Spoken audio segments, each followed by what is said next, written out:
ओम शांति। आज 10 मई 2024 और आज अक्षय तृतीया है। सभी भाई बहनों को आज के शुभ दिवस की बहुत बहुत हार्दिक मुबारक हो, मुबारक हो, मुबारक हो। आज के बाबा के मधुर महावाक्य सुनेंगे। ओम शांति। मीठे बच्चे, बाप समान रहम दिल बनो। रहम दिल बच्चे सबको दुखों से छुड़ाकर पतित से पावन बनाने की सेवा करेंगे। आज की मुरली से प्रश्न है, सारी दुनिया की मांग क्या है जो बाप के सिवाय कोई पूरी नहीं कर सकता? उत्तर, सारी दुनिया की मांग है शांति और सुख मिले। सभी बच्चों की पुकार सुनकर बाप आते हैं। बाबा बेहद का है, इसलिए उसे बहुत फुरना है, चिंता है कि मेरे बच्चे कैसे दुखी से सुखी बने। बाबा कहते, बच्चे, पुरानी दुनिया भी मेरी है, मेरे ही सब बच्चे हैं। मैं आया हूं सबको दुखों से छुड़ाने। मैं सारी दुनिया का मालिक हूं, इसे मुझे ही पतित से पावन बनाना है। ओम शांति। बाप पावन बना रहे हैं बच्चों को। बाबा का कार्य है सबको पावन बनाना, लेकिन उसमें भी विशेष बच्चों को। तो जरूर बाप से प्यार चाहिए।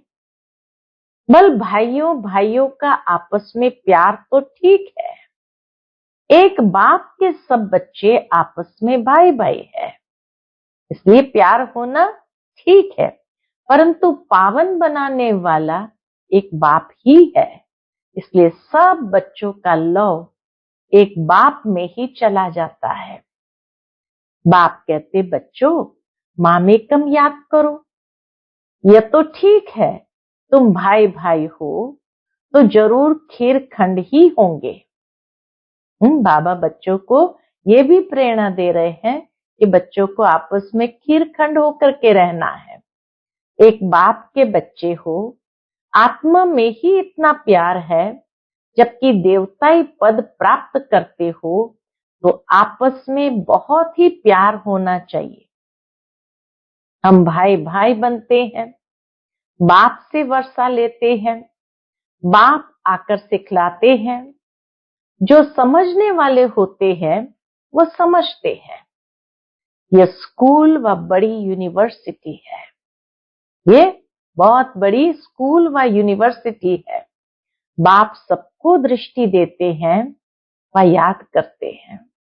बाबा भी बच्चों को बहुत याद करते हैं, क्योंकि बाबा के लिए तो और कुछ है ही नहीं, और कहां भी आसक्ति नहीं है। बेहद के बाप को सारी दुनिया के मनुष्य मात्र सभी आत्माएं याद करती है। बाप की ही सारी दुनिया है, नई व पुरानी। नई दुनिया बाप की है तो पुरानी नहीं है क्या? बाप ही सभी को पावन बनाते हैं। पुरानी दुनिया भी मेरी है। बाबा कहे ये पुरानी दुनिया भी मेरी है, तभी तो बाबा पुरानी दुनिया में ही आते हैं। सारी दुनिया का मालिक मैं ही हूं। भल मैं नई दुनिया में राज्य नहीं करता हूं, परंतु है तो मेरी ना। नई दुनिया भी मेरी है।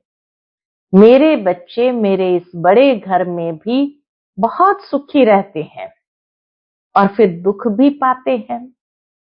ये खेल है। बाबा कहे ये खेल है। ये सारी बेहद की दुनिया हमारा घर है। ये बड़ा मांडवा है ना। बाप जानते हैं सारे घर में हमारे बच्चे हैं, सारी दुनिया को देखते हैं, सब चैतन्य है। सभी बच्चे इस समय दुखी है, इसलिए पुकारते हैं, बाबा हमको छी दुखी दुनिया से शांति की दुनिया में ले चलो। शांति देवा बाप को ही पुकारते हैं। देवताओं को तो कह न सके, सबका वह एक बाप है, चाहे देवता हो चाहे मनुष्य हो, सबका वह एक बाप है। उनको सारे सृष्टि का फुरना रहता है, चिंता रहती है, बेहद का घर है। बाप जानते हैं इस बेहद घर में इस समय सब दुखी है, इसलिए कहते हैं शांति देवा सुख देवा। दो चीजें मांगते हैं ना।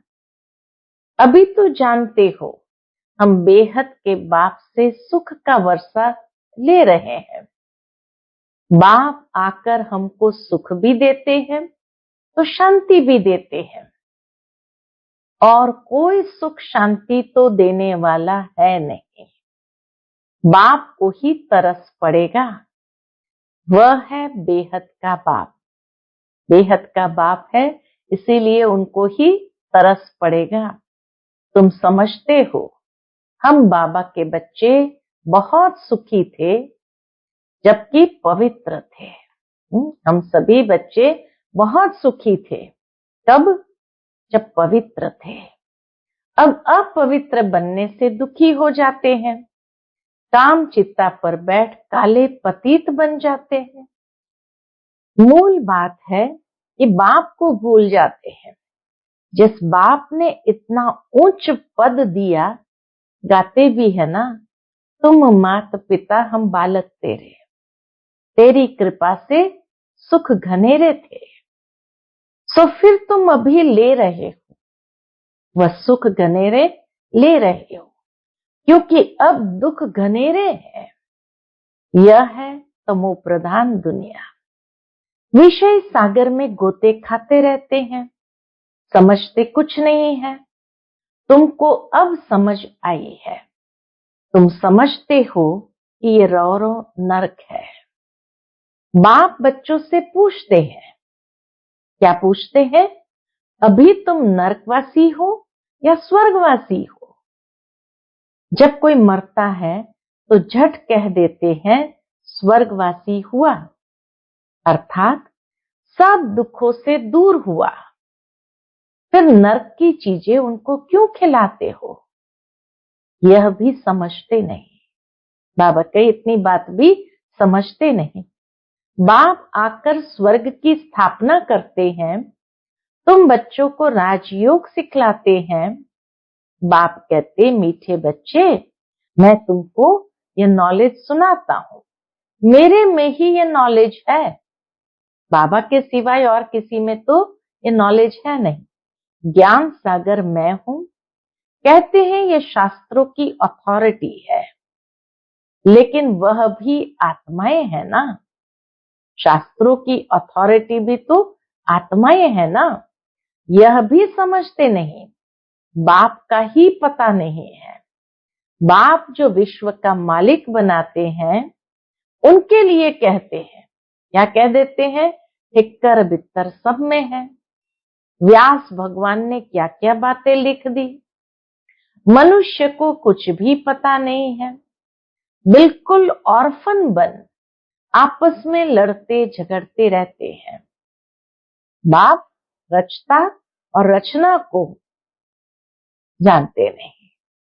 तो बाबा कहते बाप रचता और रचना के आदि मध्य अंत को कोई नहीं जानते हैं।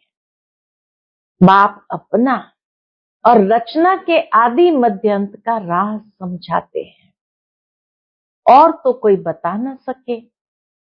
तुम कोई से भी पूछो जिसको ईश्वर भगवान रचता कहते हो, उनको तुम जानते हो? बाबा कहे पूछो ये बात कि जिसको ईश्वर भगवान रचता कहते हो, उनको तुम जानते हो? क्या ठिक्कर बित्तर में ईश्वर कहना ही जानना है? क्या यही ज्ञान है? पहले अपने को तो समझो। मनुष्य तमो प्रधान है तो जानवर आदि सब तमो प्रधान है। मनुष्य सतो प्रधान है तो सब सुखी बन जाते हैं। मनुष्य के ही प्रकंपन प्रकृति के ऊपर, पशु पक्षी के ऊपर भी पड़ते हैं। तो मनुष्य जब तमो प्रधान होते तो सब तमो प्रधान बन जाते, और मनुष्य सतो प्रधान है तो सब सुखी बन जाते हैं। जैसा मनुष्य वैसा उनका फर्नीचर भी होता है। शाहूकार लोगों का फर्नीचर भी अच्छा होता है। तुम तो बिल्कुल सुखी विश्व के मालिक बनते हो, तो तुम्हारे पास हर चीज सुखदाई है। वहां दुखदाई कोई चीज होती नहीं है। स्वर्ग में दुखदाई कोई चीज होती नहीं है। यह नरक है ही गंदी दुनिया। बाप आकर समझाते हैं भगवान तो एक ही है, वही पतित पावन है। स्वर्ग की स्थापना करते हैं, देवताओं की महिमा भी गाते हैं। सर्वगुण संपन्न, 16 कला संपूर्ण, संपूर्ण निर्विकारी, मर्यादा पुरुषोत्तम। मंदिरों में जाकर देवताओं की उपमा अपनी निंदा करते हैं, क्योंकि सभी भ्रष्टाचारी है। श्रेष्ठाचारी स्वर्गवासी तो ये लक्ष्मी नारायण है, जिनकी सब पूजा करते हैं, सन्यासी भी करते हैं। सतयुग में ऐसे नहीं होता। तुम्हारा सन्यास है बेहद का, देह सहित, देह की सारी पुरानी दुनिया का। बेहद का बाप आकर बेहद का सन्यास कराते हैं। वह है हठ योग, हद का सन्यास। वह धर्म ही दूसरा है। बाप कहते हैं तुम अपने धर्म को भूल कितने धर्मों में घुस पड़े हो। अपने आदि सनातन देवी देवता धर्म को भूल कितने धर्मों में घुस पड़े हो। अपने भारत का नाम ही हिंदुस्तान रख दिया है और फिर हिंदू धर्म कह दिया है। वास्तव में हिंदू धर्म तो कोई ने स्थापन ही नहीं किया है। मुख्य धर्म है ही 4, देवी देवता, इस्लामी, बौद्धि और क्रिश्चियन। तुम जानते हो ये सारी दुनिया आइलैंड है, एक टापू है। आइलैंड माना एक टापू। तो तुम जानते हो ये सारी दुनिया आइलैंड है। इसमें रावण का राज्य है। रावण देखा है, जिनको घड़ी घड़ी जलाते हैं, ये सबसे पुराना दुश्मन है। यह भी समझते नहीं कि हम क्यों जलाते हैं। समझ चाहिए ना ये कौन है, कब से जलाते आए हैं। समझते हैं परंपरा से। अरे उनका भी कोई हिसाब तो चाहिए ना। तुमको कोई जानते ही नहीं। तुम हो ब्रह्मा के बच्चे। तुमसे कोई पूछे तुम किसके बच्चे हो, अरे हम ब्रह्मा कुमार कुमारियां हैं, तो उनके बच्चे ठहरे ना। ब्रह्मा किसका बच्चा? शिव बाबा का। हम उनके पौत्रे ठहरे। सभी आत्माएं उनके बच्चे हैं। फिर शरीर में पहले ब्राह्मण बनते हैं। प्रजा पिता ब्रह्मा है ना। इतनी प्रजा कैसे रचते हैं, यह तुम जानते हो। यह एडॉप्शन है। शिव बाबा एडॉप्ट करते हैं ब्रह्मा द्वारा। मेला भी लगता है। वास्तव में मेला वहां लगना चाहिए, कहां? जहां ब्रह्मपुत्र बड़ी नदी सागर में जाकर मिलती है, उस संगम पर मेला लगना चाहिए। यह मेला यहाँ है। ब्रह्मा बैठा है। ये रूहानी मेला मधुबन में है। ब्रह्मा बैठा है। तुम जानते हो बाप भी है और बड़ी मम्मा भी है। कौन? बड़ी मम्मा भी तो ब्रह्मा माँ है। तो ब्रह्मा बैठा है। तुम जानते हो बाप भी है और बड़ी मम्मा भी तो यह है। परंतु मेल है, इसलिए मम्मा को मुकरूर किया जाता है कि तुम इन माताओं को संभालो। बाप कहते हैं मैं तुमको सदगति देता हूं। तुम जानते हो ये देवताएं हैं डबल अहिंसक, क्योंकि वहां रावण होता ही नहीं। भक्ति से होती है रात, ज्ञान से दिन। ज्ञान सागर एक बाप ही है। उनके लिए फिर कह देते हैं सर्वव्यापी। बाप ही आकर के ये समझाते हैं और बच्चों को ही समझाते हैं। शिव भगवान वाच है ना। शिव जयंती मनाते हैं तो जरूर कोई में आते हैं। कहते हैं मुझे प्रकृति का आधार लेना पड़ता है। मैं कोई छोटे बच्चे का आधार नहीं लेता हूं।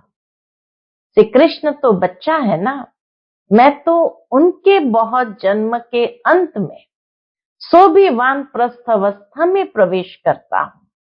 श्री कृष्ण का नर स्वरूप, जो बहुत जन्म के अंत का जन्म, उसमें भी वानप्रस्थ अवस्था में प्रवेश करता हूं। वानप्रस्थ अवस्था के बाद ही मनुष्य भगवान को सिमरण करते हैं, परंतु भगवान को यथार्थ कोई भी जानते नहीं। तब बाप कहते यदा यदा ही धर्मस्य। मैं भारत में ही आता हूं। भारत की महिमा अपरंपार है। मनुष्य को देह का अहंकार देखो कितना है। मैं फलाना हूं, यह हूं। अब बाप आकर तुमको देही अभिमानी बनाते हैं। मीठे मीठे रूहानी बच्चों को रूहानी बाप बैठ ज्ञान के सब राज बताते हैं। यह है पुरानी दुनिया, सतयुग है नई दुनिया। सतयुग में आदि सनातन देवी देवता धर्म ही था। 5000 वर्ष की बात है। शास्त्रों में फिर व्यास ने लिख दिया है, कल्प की आयु लाखों हजार वर्ष है। इतनी लंबी करती, लाखों हजार वर्ष है। वास्तव में है 5000 वर्ष का कल्प। मनुष्य बिल्कुल अज्ञान की कुंभकर्ण की नींद में सोए पड़े हैं। अभी तुम्हारी ये बातें कोई नया सुनेगा तो समझ नहीं सकेगा। बाबा कहे अगर नया सुनेगा तो समझ नहीं सकेगा। इसलिए बाप कहते हैं मैं अपने बच्चों से ही बात करता हूं। भक्ति भी तुम ही शुरू करते हो। अपने को ही चमाट मारी है। भारतवासियों ने अपने को ही चमाट मारी है। बाप ने तुमको पूज्य बनाया, तुम फिर पुजारी बन जाते हो। ये भी खेल है। कोई कोई मनुष्य नरम दिल होते हैं तो खेल देखकर भी रो पड़ते हैं।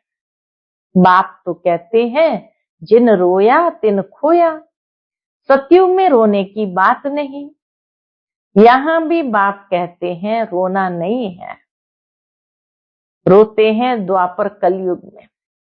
सतयुगी कभी रोते नहीं है। हम सभी कौन है? सतयुगी है। तो इसीलिए बाबा कहे सतयुगी तो कभी रोते नहीं। पिछाड़ी में तो किसको रोने की फुर्सत ही नहीं रहेगी। एक साथ महाविनाश होगा तो रोने की फुर्सत ही नहीं रहेगी। इसके लिए रोवे, इसके लिए रोवे। अचानक मरते रहेंगे, हाय राम भी नहीं कह सकेंगे। विनाश ऐसा होगा जो जरा भी दुख नहीं होगा, क्योंकि हॉस्पिटल आदि तो रहेगी नहीं। इसलिए चीजें ही ऐसी बनाते हैं। तो बाप समझाते हैं तुम बंदरों की भी मैं सेना लेता हूं। रावण पर जीत पाने के लिए बंदर माना चंचल, तो जो विकारों के कारण चंचल बुद्धि हो गए हैं उन्हों की ही सेना भगवान आकर लेते हैं रावण पर जीत पाने के लिए। अब बाप तुमको युक्ति बताते हैं रावण पर जीत कैसे पानी है। सब सीताओं को रावण की जंजीरों से छुड़ाना है। ये सब समझने की बातें हैं। भगवान वाच बच्चों को ही बाप कहते हैं hear no evil, see no evil, talk no evil. जिन बातों से तुम्हें कोई फायदा नहीं उनसे तुम अपने कान बंद कर लो। अब तुमको श्रीमत मिलती है, तुम ही श्रेष्ठ बनेंगे। यहां तो श्री श्री का टाइटल सबको दे दिया है। अच्छा, फिर भी बाप कहते हैं अपने को आत्मा समझो और बाप को याद करो। कितना वंडरफुल हार जीत का ये बेहद का खेल है जो बाप ही समझाते हैं।